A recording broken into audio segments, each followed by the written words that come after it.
At 65, I sold my hotel chain for $47 million. To celebrate, I invited my only daughter to dinner. She smiled, raised her glass, and toasted my success. But when the phone rang and I stepped outside to take the call, something happened that would change both of our lives forever and mark the beginning of my quiet revenge. I never imagined that the person I loved most in this world could try to kill me for money. Life can be cruel, forcing you to see that you sometimes understand the child you raised less than you thought. The restaurant that night was elegant and calm, so quiet you could hear every breath. White tablecloths, silver cutlery gleaming under the soft golden light. Across from me sat my daughter Amanda, 38 years old. I had raised her alone after my husband, Richard, died when she was only 12. He left me a small seaside inn where I began to build my career. Years of tireless work had turned that little inn into the hotel chain I'd just sold for $47 million. It was the end of an era and the start of something new. Amanda lifted her champagne glass, her eyes sparkling with what looked like pride. "Congratulations, Mom. $47 million, that's incredible. You really are amazing." I smiled, clinking her glass, though I only sipped my cranberry juice. My cardiologist had warned me not to drink alcohol because my blood pressure was unstable. Amanda looked radiant in the black dress I'd given her for her last birthday. Her brown hair was pinned up neatly, just like I used to wear mine at her age. Beside her was her husband, Mark, the man she'd been married to for 5 years. He was always overly polite, and something about his smile had never put me at ease. "I'm so glad you finally decided to sell that hotel chain," Mark said, raising his glass. "Now you can enjoy life, travel, relax." I nodded, though something in his tone made me uneasy. It felt like he was happy. About it not for my sake, but for his. "I have plans," I replied. "I'm starting the Richard Foundation to help orphaned children. A large portion of the sale will go into it." Amanda's expression tightened. "A foundation? What do you mean?" "It's to honor your father," I said. "He always dreamed of helping children without families." Mark coughed, almost choking on his drink. "That's wonderful," he said, though his voice trembled slightly. "How much are you planning to donate?" My phone rang. It was Sophie, my attorney and longtime friend, who knew my family well. I excused myself to take the call. It was brief, just some final details about signing the paperwork the next morning. When I returned to the table, I saw Amanda and Mark whispering tensely, then falling silent when I approached. "Everything okay?" I asked. "Of course, Mom." Amanda smiled, but her eyes were empty. I lifted my glass and noticed a white residue at the bottom, as if something had just dissolved. I set it down, pretending not to notice. "Who ordered dessert?" I asked casually. Then I called for a new glass, saying the first was too sweet, and watched their faces carefully. They forced smiles, but their nervousness showed. When we parted in the parking lot, Amanda hugged me tightly. "I love you, Mom," she said. I almost believed her. I sat in my car, waiting for them to leave. A knock on the window startled me. It was Anthony, the waiter from our table. "I'm sorry to intrude, Mrs. Melissa," he said quietly, his eyes filled with concern. "I shouldn't get involved, but there's something you need to know. When you stepped out to take that call, your daughter put something into your drink, a white powder from a small bottle." My heart froze. "Are you sure?" "Completely sure. I've worked here 15 years and never interfered with guests, but I couldn't stay silent. I kept the glass, it's sealed in a plastic bag, in case you want to have it tested." I took the bag with trembling hands. "Thank you, Anthony." He bowed slightly. Please be careful, ma'am. Anyone who'd do that is dangerous. I sat motionless in the car, tears running down my cheeks, not from sadness, but from the icy anger rising inside me. I called Sophie. You were right, I whispered. She was silent for a long time. Sophie had warned me about Amanda and Mark's financial troubles, but I hadn't believed her. I thought my daughter just wanted to spend more time with me. What are you going to do? Sophie asked. I stared at the sealed glass. I want them to pay, I said. Not with prison. That's too easy. I want them to feel every drop of the poison they meant for me. The next morning, I took the glass to a private lab and paid in cash. I need the results today, I told the technician. While waiting, I sat in a nearby cafe. Amanda called. Mom, are you okay? You seemed tired last night. Her voice sounded worried, but now I could hear the false concern beneath it. I'm fine, just a little tired. I thought maybe you were sick. No, I'm fine. Then she asked, about that foundation you mentioned, are you really going through with it? Maybe you should rest before starting another project. I smiled bitterly. Everything's ready. I'm signing the papers with Sophie soon. How much are you donating? I answered calmly.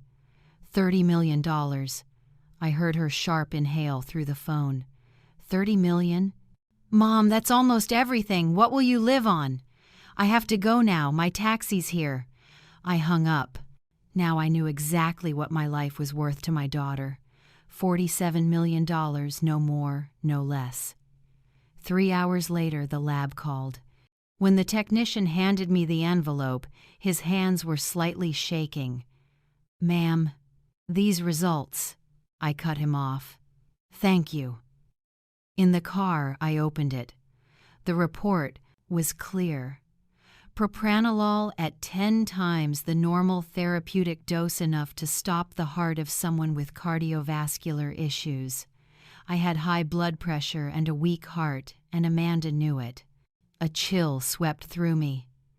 My death would have looked natural, a heart attack from stress after receiving a large payout. The perfect plan. I called Sophie and drove to her downtown office. She sat behind her oak desk, dark-rimmed glasses on, eyes sharp. Well? She asked. I placed the report on her desk. Sophie skimmed it, then exhaled slowly. Propranolol, she murmured. A clever choice, hard to detect in a standard autopsy. I explained that Amanda had studied nursing for 2 semesters before dropping out. Maybe she'd learned enough to know what she was doing. Sophie leaned back, fingers interlaced. Melissa, what do you plan to do? Call the police? I shook my head. And make this a public circus? To see my daughter tried and convicted, dragging my name through the mud? No, that won't happen. Then what? Sophie asked. I took a deep breath, a strange calm filling me. You said Amanda and Mark were in serious financial trouble. I want to know exactly how bad it is. Sophie opened a drawer and handed me a thick folder. I already had them investigated. The report came in this morning. I flipped through the pages. A bleak picture emerged: maxed-out credit cards, high-interest loans, luxury car payments in arrears, a condo on the brink of foreclosure, extravagant vacations, expensive dinners, designer clothes, a life built on sand. They're bankrupt, I whispered, closing the file. They're desperate. Exactly, Sophie nodded. And when you mentioned donating most of your money to charity, that was the last straw. I nodded slowly. They realized they were about to lose their only lifeline. We both fell silent. What hurts most, I said quietly, is not that they wanted to kill me, it's that I didn't have to. If they'd come to me and asked, I would have helped, like I always have. Sophie took my hand gently. Some people are blinded by greed. They see nothing but their own hunger. I stood, feeling a decision solidify inside me. I need your help, Sophie. First, draft a new will. Second, arrange a meeting with Amanda and Mark tomorrow here, in your office. Tell them I want to discuss the foundation funds. Sophie raised an eyebrow. What are you planning? I met her eyes, my voice steady and cold. A lesson they'll never forget. A lesson about consequences. Leaving Sophie's office, I got a text from Amanda. Mom, we'd love to take you to dinner tonight. We have some plans we want to share. I looked at the message and smiled bitterly. Plans for my future or my death. Sorry, honey, I'm not feeling well. Let's meet at Sophie's office tomorrow instead. Her reply came instantly. Of course, Mom. Rest up. Love you. Empty words from a daughter who had once tried to kill her mother for money. The next morning, I woke with a strange sense of peace, as if a heavy weight had lifted. The pain was still there, deep and sharp, but so was a clarity I'd never felt before. I chose a simple gray suit, pinned up my silver hair, and skipped makeup. I wanted Amanda to see me as I truly was, the mother she'd tried to destroy. When I arrived, Sophie was waiting in the lobby. They're already in the conference room, she said, her voice a mix of concern and admiration.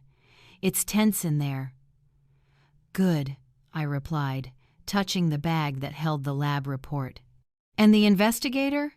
He's downstairs, waiting for your signal. I nodded. Sophie had hired a former police officer to help me. Not legal, but necessary. Let's go. Amanda and Mark jumped to their feet as I entered. My daughter wore a pale blue dress, looking perfectly composed. Mark, in a dark suit, looked every bit the polished husband. Together they resembled the ideal couple from a bank commercial.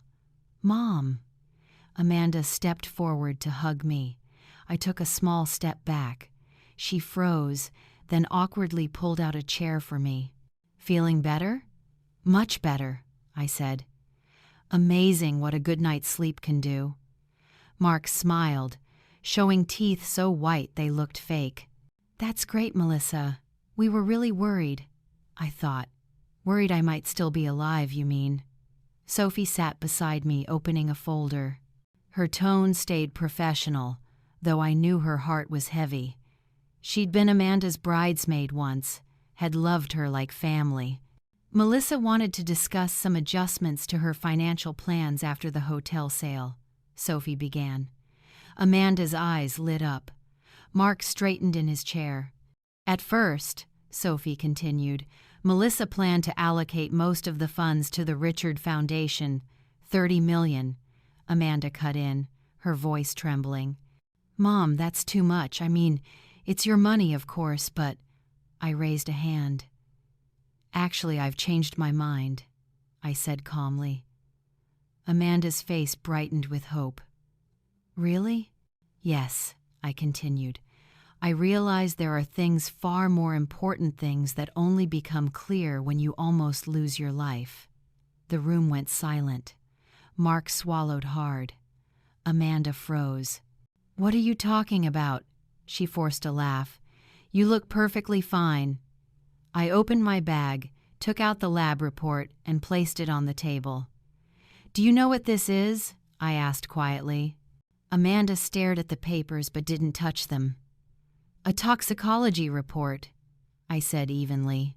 The results from testing my cranberry juice the other night. It contained propranolol enough to kill someone with a heart condition like mine. Amanda's face turned pale. Mark began to sweat. Mom, I don't understand what you're saying, Amanda stammered. Is this some kind of joke? A joke? I raised an eyebrow. No, Amanda. Just like it wasn't a joke when you and your husband decided to poison me before I could donate the money. Mark moved to stand, but Sophie gestured for him to sit. I suggest you stay put, she said coolly. Leaving will only make this worse." Amanda burst into tears, mascara running down her cheeks. "Mom, I swear I didn't know anything about this. I would never a flawless performance. If not for Anthony and the lab report, I might have believed her." "Amanda," I said, my voice cracking. "The waiter saw everything. Anthony, you remember him? He saw you put something in my drink when I stepped outside. He also saw Mark keeping watch." The room fell silent. Mark glanced at Amanda, and in that moment I saw something shift in his eyes, not fear, not guilt, but calculation. "This is absurd," Mark said, his voice shaking. "You're accusing us of attempted murder based on the word of a waiter and a report that could easily be fabricated?" Sophie's lips curled into a cold smile. "That's why we invited someone else." She made a quick call. The door opened, and a tall man with a firm, steady presence walked in, carrying a folder. "This is Mr. Charles Mendez," Sophie introduced, "a former federal agent, now a private investigator."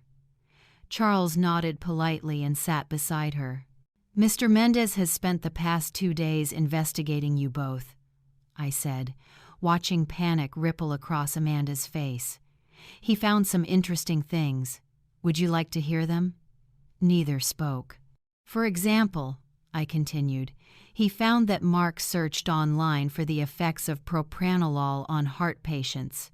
He found that Amanda used a fake name to purchase the drug at a pharmacy out of town. And he found that you both owe over $2 million to people who don't take kindly to debt." Mark began to tremble. Amanda sat frozen. "What do you want?" she whispered, her voice breaking. "What do I want?" I repeated, my chest tightening with sorrow. "I just want to understand, how could my own daughter sink this low? How could you even think of killing me? When did money become more important than love, than family, than everything I ever taught you?" Amanda looked up, her eyes cold. "You want to know why?" she said, her voice frighteningly calm. "Because you've always cared more about your hotels, your money, your precious legacy, than about me. After Dad died, you buried yourself in work and forgot I even existed. You promised that one day it would all be mine, that I'd live the life I deserved. And then you decided to give it all away to some ridiculous charity," she continued, her tone dripping with venom. Her words hit me like a punch to the chest. So that's how she saw it, that my years of hard work to build a future for us had been nothing more than neglect. "Amanda," I said, my voice trembling, "I worked for us, for you. So you'd have opportunities I never had, so you'd never have to worry about money. And look at us now," she shot back bitterly. "You've got millions of dollars, and I'm the one trying to kill you so I don't lose it all." The blunt confession froze everyone in the room. Mark stared at his wife in shock. "Amanda, shut up," he hissed. "You're confessing to attempted murder." She laughed, a hollow, lifeless sound. "What's the difference? She knows. Everyone knows." I looked at my daughter, the same child who once held my hand, walking along the beach, who cried on my shoulder when her first love broke her heart, who promised she'd always stay by my side no matter what. And at that moment, I made my final decision. "You have 2 choices," I said, my voice steadier than it had been in days. 1. Sophie calls the police right now. You'll both be arrested for attempted murder. With the evidence we have, conviction is inevitable. You'll spend decades in prison. Amanda stared at the table, while Mark turned pale. "The second choice," I continued, "is that you sign the documents Sophie has prepared. A full written confession. It will be locked away safely. If anything ever happens to me, natural or not, it goes straight to the police. And in return? Mark asked in a whisper. In return, I said, you disappear from my life forever. No contact, no begging, no reconciliation. Take what's left and leave the United States. Start over somewhere else. Sophie slid a thick folder across the table, an agreement stating that if they violated the terms, everything would be made public immediately. What about the money? Amanda finally asked, her voice flat. My heart ached. Even now, all she could think about was money. Most of it will still go to the Richard Foundation as planned, I said. But I'll pay off all your debts on one condition. You never come back. Mark looked at her, then lowered his head. Can we discuss this privately? No, Sophie replied coolly. Either sign now, or I call the police. The conference room fell into heavy silence. Finally, Amanda reached for the pen. We don't have a choice, she whispered to Mark. Either sign or go to jail. As they signed each page, I felt a vast emptiness spreading inside me. That was it. No more hope of reconciliation, no more forgiveness. Only the end of a family I had spent my life protecting and nurturing. When they finished, Sophie gathered the papers into her briefcase. Mr. Mendez will accompany you to your apartment so you can collect what you need, she said. You have 48 hours to leave the United States. If you don't, the police will be notified immediately. Mark nodded, defeat etched on his face. Amanda just sat still, her eyes hollow. I have one last question, I said as they stood. Why? You know that story about being neglected isn't true. I gave you everything, Amanda. Everything. She looked up, her eyes a cold, empty void. Because it's easier, she said flatly. Easier than working, saving, or building something like you did. Easier than admitting we ruined our own finances. Easier than facing the truth that our lives were a lie. Her words hung in the air like poison. There was no love, no anger left, just a chilling emptiness that made me feel like I was staring at a stranger. Goodbye, Amanda, I said, each word heavy as stone. I hope you find what you're looking for. She didn't answer. She simply followed Mark and Charles out of the room without looking back. The door closed softly, and I understood my daughter was gone. Not her body, but her soul. The girl I once loved, raised, and cherished no longer existed. Perhaps she never truly had. Sophie and I sat in silence for a long time. Finally, she reached for my hand. Are you all right? I shook my head as tears finally broke free tears. I'd been holding back all morning. Let me take you home, she said softly. On the drive, I looked out the window at families walking down the sidewalks, mothers holding their children's hands, teenagers arguing with their parents. Ordinary scenes that now felt like glimpses of a world I no longer belonged to. 2 weeks later, Charles confirmed that Amanda and Mark had left the country for Portugal with the little money they had left. I paid off their debts not out of mercy, but to keep the loan sharks from tracing them back to me. My days fell into a quiet rhythm.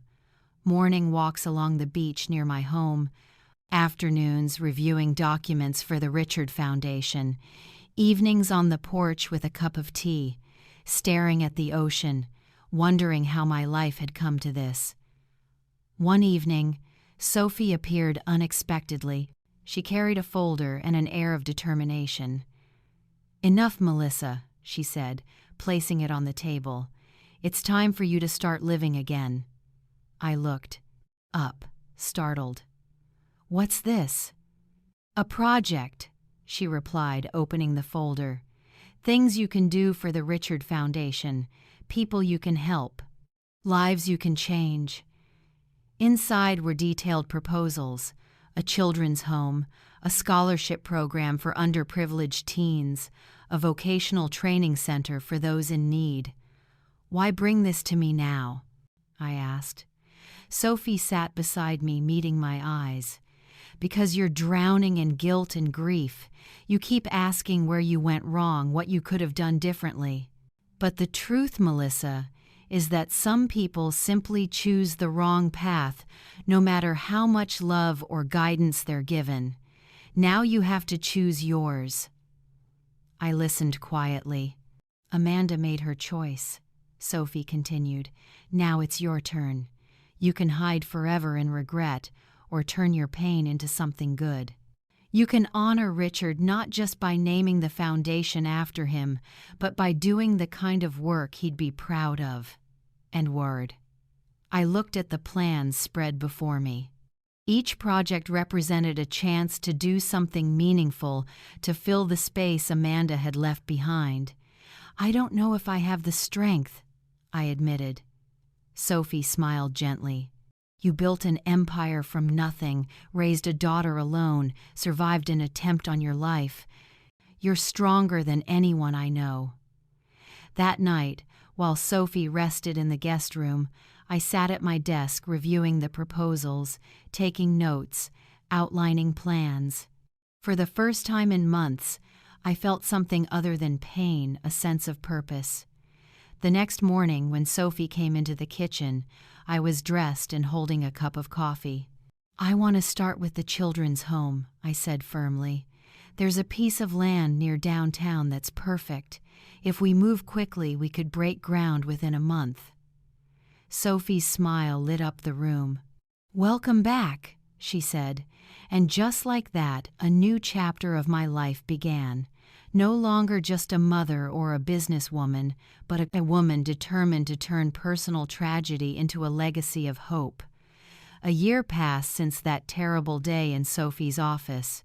Fall faded into winter, and spring followed once again. Nature carried on its cycle, indifferent to human sorrow. One April morning, I drove to the large lot surrounded by a colorful fence. A big sign hung at the gate. The Future Home, a project of the Richard Foundation. Machines rumbled, workers moved about everywhere. Sophie met me at the entrance, dressed casually, a rare sight. Ready for the site inspection? She asked, handing me a yellow hard hat. I nodded. As we walked through the construction area, the chief engineer explained each section. The electrical system starts next week, he said, and we expect to finish the roof before the June rains. I looked around, imagining the place complete: warm rooms for 50 children, classrooms, a library, a cafeteria, a playground. Not an institution, but a real home. What about the garden? I asked. The engineer pointed to the space in the middle. We kept the old oak tree, just like you requested. It'll be the centerpiece of the garden. In the middle of the site, the ancient oak still stood strong, a symbol of endurance amid rebuilding. I'd insisted on keeping it because it reminded me of the tree Richard and I had planted in the yard of our first home, back when Amanda was just a little girl. It's wonderful, I said, gazing over the site, feeling a mix of pride and melancholy. After the inspection, Sophie and I stopped for lunch at a small restaurant nearby. As soon as we ordered, she placed a folder in front of me. The 6-month report for the Richard Foundation, she said. Besides the children's home, we've awarded 25 scholarships and started renovations on the community center in Riverview. I flipped through the pages, impressed by the progress.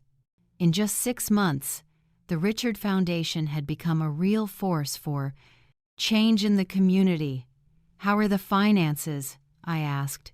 Very stable, Sophie replied. The initial investments are performing well, and we've received several large donations from local business owners. Your example has inspired people. I smiled, thinking how happy Richard would have been to see this. He always said that one day, when we succeeded, we should give back.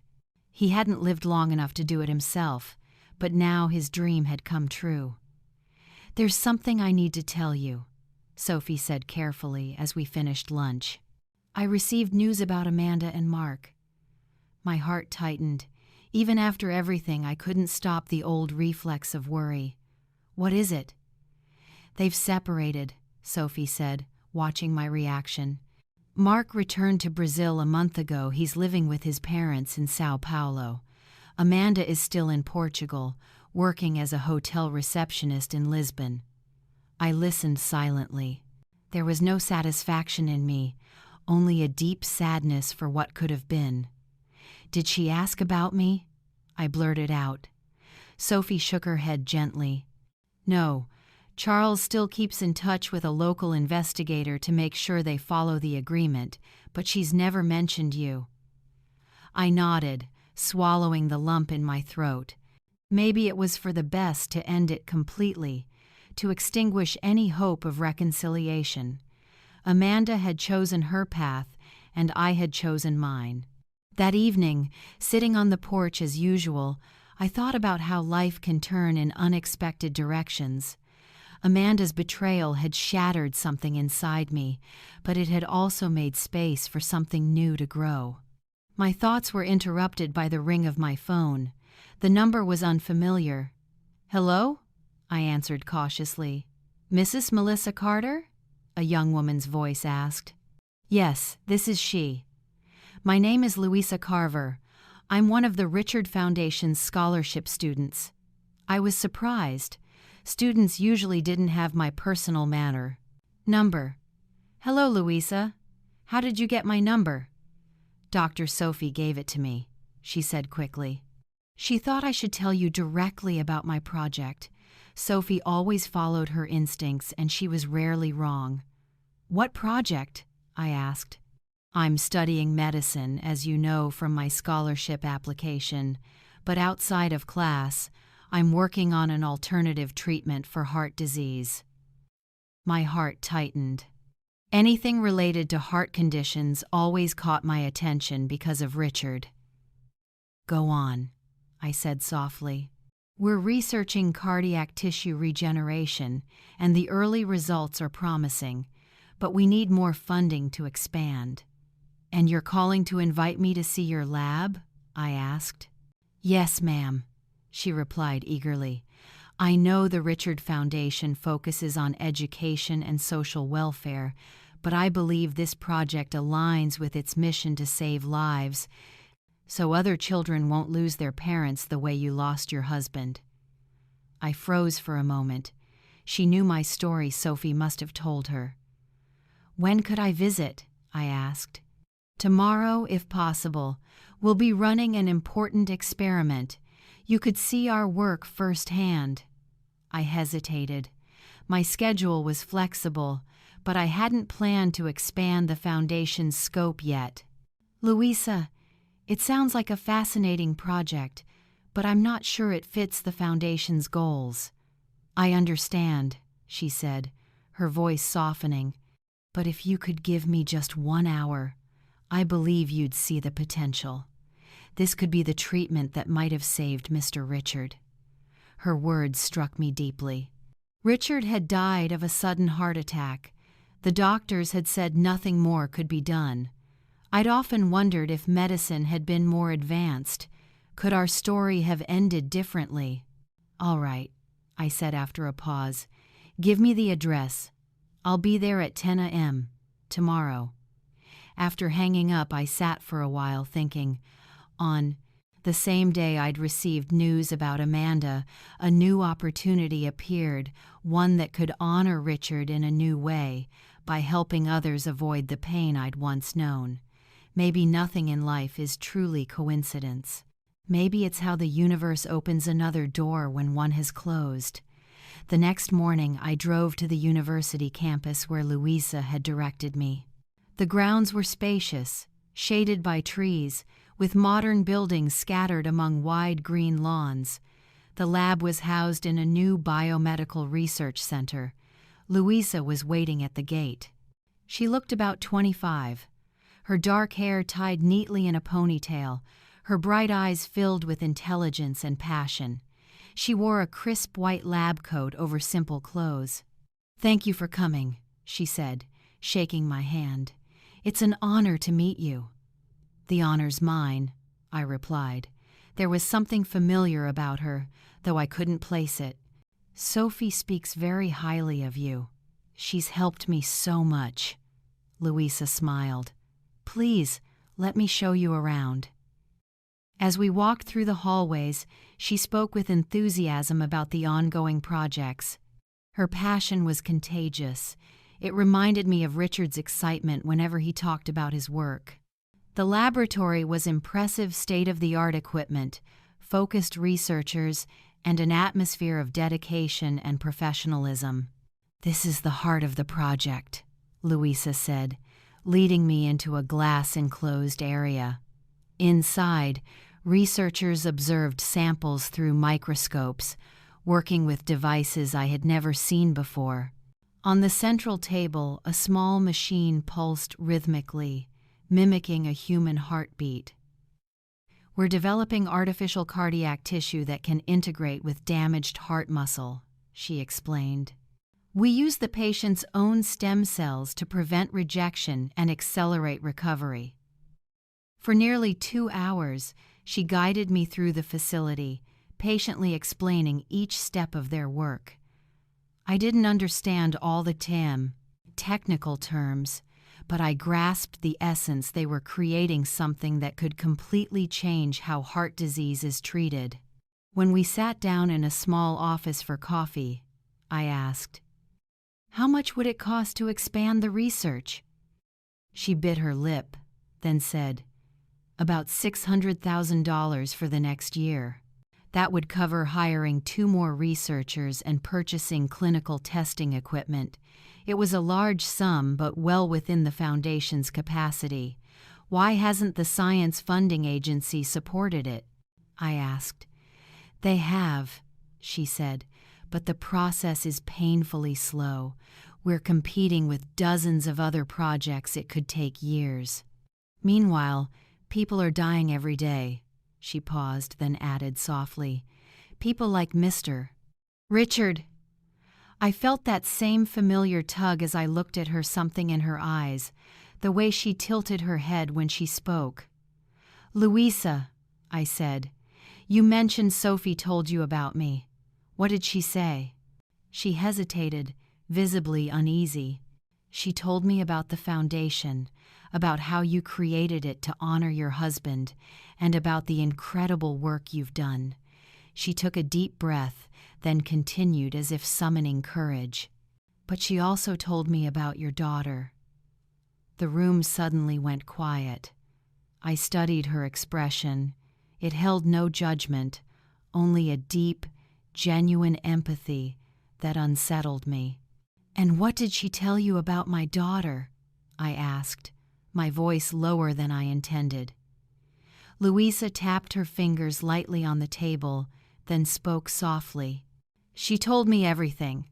The poisoning, how you discovered it, the agreement, and the reason she told me." "The reason?" I asked. "Because I asked her to," Louisa said. "I needed to understand before meeting you."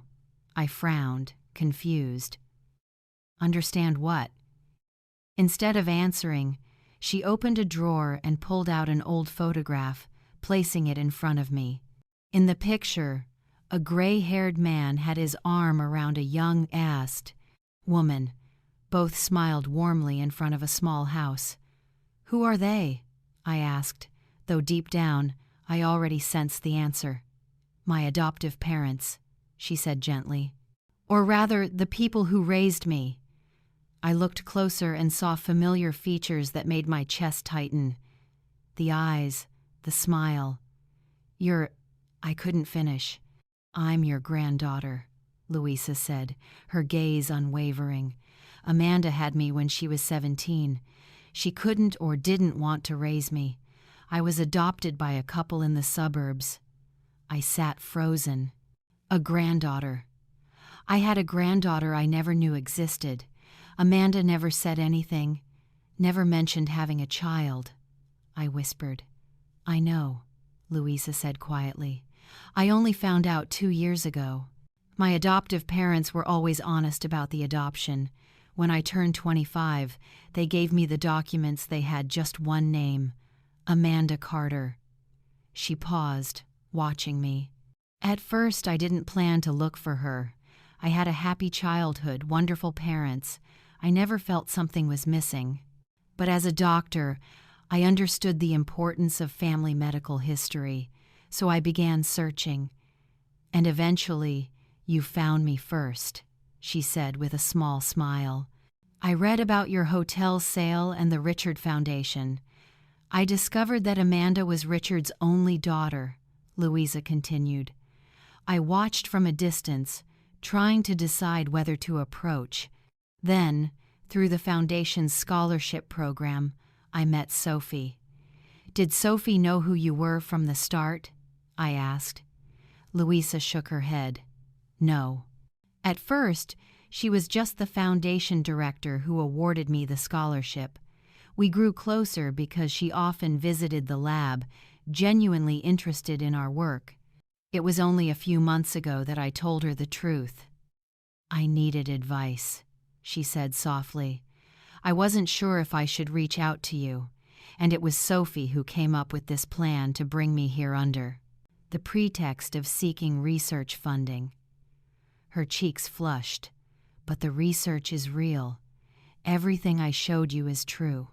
We really are developing those techniques, and we really do need funding. She paused, her voice quieter. But yes, Sophie helped me create this opportunity. She thought it would be easier than showing up at your door and saying, "I'm your granddaughter." I couldn't help but smile. That was so like Sophie, practical and always a few steps ahead. Have you spoken to Amanda? I asked, my heart tightening with dread. I tried, Louisa said softly. I went to Portugal 3 months ago. I found her, but her voice broke, eyes glistening. She didn't want to meet. She said that part of her life was over, that it was better if we both moved on. Her words hit me like a blow. Even knowing how cruel my daughter could be, the pain was sharp. She had rejected her own child, denying her even a single conversation. I'm so sorry, I said, reaching for her hand. No one deserves that kind of rejection. Louisa wiped away a tear. It's all right. As I said, I have wonderful adoptive parents. I'm not looking for a mother. I just thought, maybe you'd want to know that you have a granddaughter, that a part of your legacy continues in a way you didn't expect. I looked at this intelligent, compassionate young woman and felt something loosen inside me. The knot of bitterness and grief I'd carried for so long began to unravel. Louisa, I said, my voice thick with emotion, I would love to truly know you not as someone who might receive funding, but as your grandmother, if you'd like that. Her radiant smile reminded me painfully of Amanda as a child, before life and her own choices had changed her. I'd love that, she said softly. In that moment, something inside me shifted. The wound Amanda left hadn't vanished. Perhaps it never would. But it was now covered by something new, the possibility of a fresh beginning. As for your research, I said after a pause, consider it approved. Sophie will handle the paperwork. Your project deserves support, regardless of our connection. In the days that followed, I rode an emotional whirlwind. Louisa and I began to build a relationship, tentative at first, but gradually more open and trusting. I realized she was everything I could have hoped for in a grandchild, brilliant like Richard, determined like me, yet possessing a gentleness all her own, likely thanks to the loving home she'd been raised in. A week later, I invited Louisa to dinner at my house. As we cooked together, she insisted on helping, refusing to let me do everything myself. I found myself laughing more than I had in months. How are your adoptive parents? I asked as we chopped vegetables side by side. Do they know about me? Of course, she smiled. "They were the ones who encouraged me to find you after I came back from Portugal. Mom said family isn't just about blood, it's where we find love. She said the more love we have in life, the better." "They sound like wise people," I said. "I'd love to meet them one day." "They'd love that too," she replied. "My dad managed a hotel his whole life. When he found out you used to own a hotel chain, he was so impressed." I laughed, imagining the two of them talking shop. "And your mom, she's not bothered by how close we've become?" Louisa shook her head with a warm smile. "Not at all. Mom has a huge heart.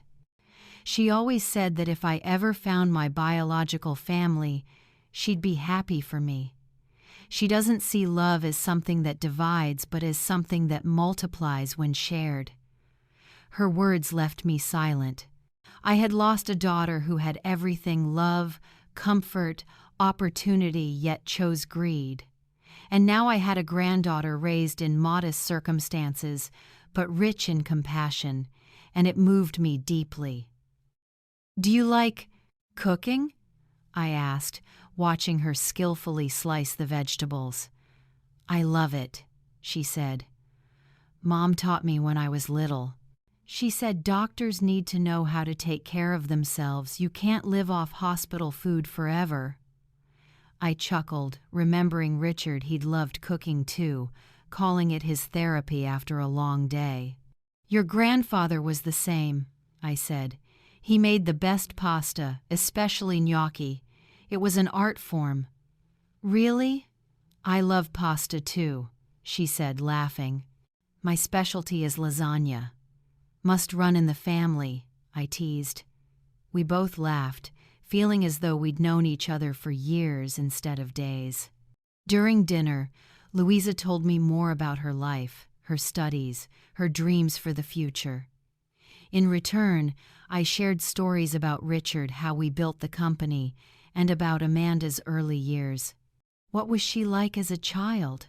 Louisa asked hesitantly, twirling her fork. I sighed, searching for the right words. She was lively, full of energy and curiosity. She loved adventures, always wanted to explore. She wasn't the best student, but she made up for it with creativity. She was a talented artist. For a while I thought she'd pursue art. "What changed?" Louisa asked quietly. It was a question I'd asked myself countless times. "I'm not sure," I admitted. "After Richard died, something in her shifted.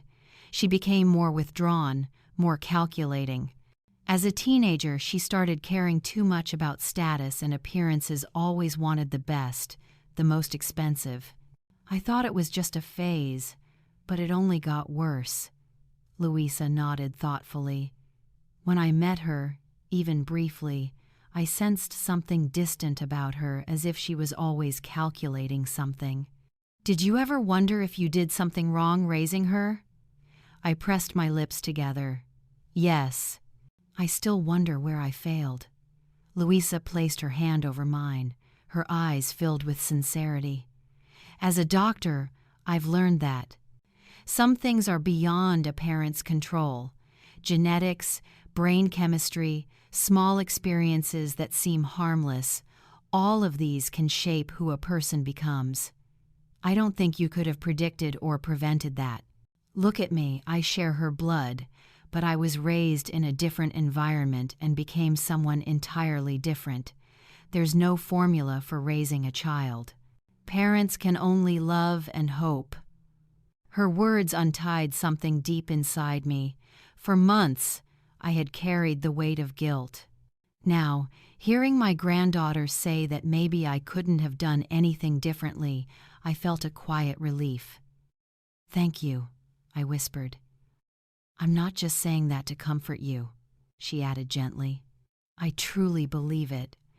After dinner, I took out an old photo album. We turned each page together, from my wedding with Richard to Amanda's childhood, to vacations, birthdays, and graduations. Louisa eagerly asked about each picture, laughing as I told the stories behind them. For her, they were pieces of a puzzle that helped her understand where she came from. "That's me at your age," I said, pointing to a photo of myself standing in front of my first hotel. "We really do look alike," she laughed. Same eyes, same determined look. When we reached the last pages, there was a photo from Amanda and Mark's wedding 3 years ago. "He doesn't look very kind," Louisa remarked. "He knew how to appear charming," I said, "but there was always something insincere about him that made me uneasy." "They're divorced now," she said softly. "She lives alone in Portugal." I noticed a hint of concern in her tone. "Do you still worry about her?" Louisa shrugged. "Strange, isn't it? I've never truly known her, yet I still feel concerned. Maybe it's just the doctor in me wanting to heal people." I touched her cheek. "No, it's your heart too kind for its own good." She smiled faintly. "Maybe, but I won't try anymore." She made it clear she doesn't want me in her life, and I'll respect that. That night, after Louisa left, I sat for a long time on the porch, staring at the star-filled sky. I thought about the irony of fate. I had lost a daughter but found a granddaughter. Amanda's betrayal, though painful, had led me to Louisa. Without it, our paths might never have crossed. Life is strange, sometimes cruel, sometimes unexpectedly kind, and as I gazed at the stars, I felt a quiet peace. The pain was still there, but I knew something new had begun, something good and worth holding on to. A year passed since the day I met Louisa. A year of change, discovery, and rebirth in ways I'd never imagined at 66. On that Sunday morning, the grand hall of the Richard Carter Children's Home was filled with colorful balloons and ribbons. It was opening day. Children from all over ran through the halls, excited by their new rooms, the library full of books, and the laughter echoing from the playground. Sophie stood beside me, elegant in a navy blue suit, her eyes glowing with satisfaction. "It was all worth it, wasn't it?" she said, watching a little girl run her fingers gently across the book, spines as if touching treasures. "Every dollar, every minute," I replied, filled with gratitude for everything we had built together. The home had space for 50 children, but we started with 30 to ensure each one received proper care. Our team was made up of devoted people, teachers, psychologists, social workers, all sharing one belief. This place wasn't just a shelter, it had to be a real home. "Look who just arrived," Sophie said softly, her gaze shifting toward the entrance. Louisa walked in with an older couple. The woman was short and round, her face lined with time but brightened by a warm smile. The man was tall and thin, with silver hair and eyes full of quiet admiration. "Her parents?" I asked, though I already knew. "Carlos and Maria Carver," Sophie confirmed. "I've finally gotten to meet them." We walked over together. Louisa waved with a radiant smile. "Grandma, Sophie, these are my parents." The word grandma still startled me a little, equal parts surprise and joy. At first, Louisa called me by my name, but as our bond deepened, she began using that tender word. The first time it slipped out, we were cooking together, and neither of us even noticed until afterward. "I'm so happy to meet you," I said, extending my hand. "Melissa Carter." But Maria didn't shake my hand. She pulled me into a warm hug. "It's such a blessing to finally meet you," she said with such sincerity that my eyes stung. "Louisa talks about you all the time." Carlos shook my hand firmly. "A real pleasure, Mrs. Carter. What you've built here is wonderful." After the greetings, I led them on a tour of the home. With his background in hotel management, Carlos asked sharp, practical questions about logistics and maintenance, while Maria focused on the cozy details, the little rooms, study corners, and recreation areas. "Each child will have their own space," I explained. Not large, but comfortable, and most importantly, their own. We didn't want this place to feel institutional. You've succeeded, Maria said, gently touching a bedspread beside a small teddy bear. This doesn't feel like a facility, it feels like a home. Her words warmed my heart. That was exactly what Richard and I had dreamed of, a home for children without one, where they could find not just shelter but love, safety, and opportunity. After the ribbon-cutting speeches and photos, we hosted a garden lunch beneath the old oak tree I'd insisted on preserving. The tree was now encircled by a wooden deck and tables set for about 50 guests, staff, donors, officials, and, of course, the children. I sat with Luisa and her parents while Sophie mingled with guests. Carlos, I began pouring him a glass of lemonade. Luisa told me you worked in hotel management for years? 35 years at the Green Valley Hotel, he said, his eyes brightening. I started as a receptionist and worked my way up to manager. Of course, nothing like your hotel chain, but it was a respected place in our town. Managing a hotel that long is an accomplishment, I said honestly. You must have seen many changes in the industry. Oh, absolutely. When I started, we took reservations in a big ledger. Computers? Nobody could imagine that, he chuckled. Young people today have no idea what it was like. Talking to Carlos felt easy and natural. Though our scales were different, we shared the same experiences and worries. Meanwhile, Maria chatted with Luisa about the children. She had been an elementary school teacher and understood a child's heart instinctively. Then she turned to me, her tone gentle. When Luisa first told me about you, I'll admit I was nervous. I wondered if a wealthy, successful woman like you might see us as too ordinary, or worse, if you'd try to take our place in her heart. Her honesty took me aback. I would never, I began, but she smiled and lifted her hand. I know, I can see that now, but mothers always worry. No matter how old our children get, they're still our children. But seeing this place, seeing what you've done, I understand who you are. She gestured softly around us. A person who builds a home like this for children must have a heart full of love. I was deeply moved. Maria's acceptance meant more than I could say. Luisa brought hope back into my life, I said quietly.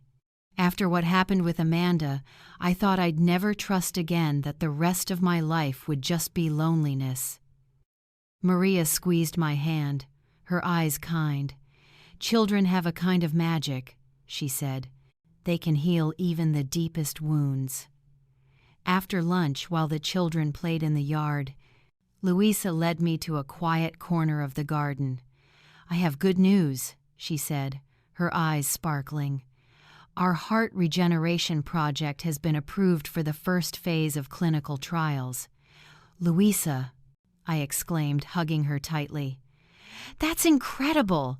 When did you find out? Yesterday. I wanted to tell you in person.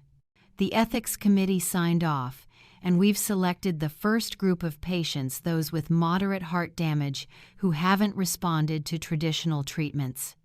When do the trials begin? I asked. In 3 weeks. If all goes well, we'll expand within 6 months. I looked at her, my chest swelling with pride. In just 1 year, she had turned a struggling research project into a pioneering study that could save countless lives. Your grandfather would be so proud, I said, my throat tightening. So very proud. Luisa squeezed my hand, her gaze suddenly somber. Yesterday, I received an email from Amanda. My heart stopped. For a year, I hadn't heard from her, not directly. Only brief reports from the investigator Sophie hired, confirming that she still lived quietly in Lisbon, working at the same hotel. What did she say? I asked, keeping my voice steady. She said she'd read about my research. Louisa said softly. She said she was proud of me. She looked down, uncertain. I haven't replied yet. I don't know if I should. I was silent for a long moment. Part of me, the part still scarred by betrayal, wanted to tell her not to reply, not to risk being hurt again. But another part, the one that had learned the value of forgiveness, knew the decision wasn't mine. "What does your heart tell you?" I asked. Louisa looked toward the children playing in the yard. Part of me wants to respond to know more about her, maybe even hope for some kind of connection, but another part is afraid, remembering how she rejected me, how she treated you. Fear is natural, I said, but so is curiosity. "What would you do if you were me?" she asked. I thought for a while, then answered, "I believe everyone deserves a second chance, not necessarily to return to your life, but at least to be heard." You could reply, gently, without expecting too much. Louisa nodded. "I'll think about it." She was quiet for a moment, then asked a question that caught me off guard. "What about you? If she tried to reach out, would you let her?" The question hung between us, heavy and real. A year ago, my answer would have been no. But now, after finding family again through Louisa, her parents, and these children, I could only say, "I don't know." Louisa smiled softly, looping her arm through mine. "That's okay. We don't have to decide today. There's still time." We walked together through the garden as the afternoon sun bathed everything in gold. Behind us stood the Richard Carter Children's Home, its new walls glowing warmly in the light. I knew that whatever the future held, reconciliation, forgiveness, or simply acceptance, we had built something beautiful out of the ashes of betrayal. The poison Amanda once meant to kill me had become the catalyst for a new life. A life not perfect, but truly worth living. Sometimes life doesn't give us what we want, it gives us what we need to grow. I once believed losing my daughter meant losing everything. But from the ashes of that pain, I found love and faith in a new generation.